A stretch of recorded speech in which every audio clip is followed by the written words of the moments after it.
Beaucoup d'orange, la couleur du RHDP, le parti au pouvoir. Et un homme en chemise jaune, Pascal Afine-Guessant, président du parti FPI, Front Populaire Ivoirien. La fête ce dimanche au Palais des Sports d'Abidjan devait honorer les 49 soldats récemment libérés par le Mali et aussi les qualités de négociateur du président Ouattara. L'apparition de l'homme en jaune est riche de sens. Elle illustre l'alliance annoncée la veille entre FPI et RHDP. Chez ce dernier parti, on ne cache pas sa satisfaction.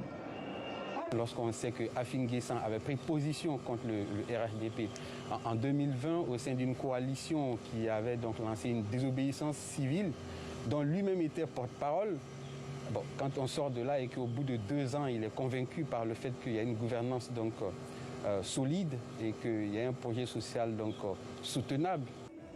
Avec le RHDP, le président du Front Populaire Ivoirien veut conclure des accords électoraux en vue des municipales et des régionales de 2023.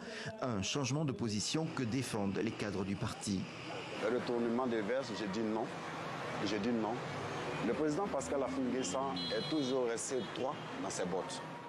Évidemment, l'accueil est plus froid du côté du PPACI. C'est le nouveau parti de Laurent Gbagbo.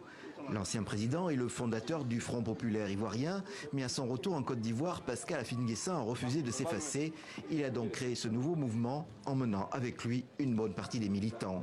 Afin sait que l'exversion est venue là, il n'a pas sa place dedans. Donc, il doit sa survie politique au RHDP.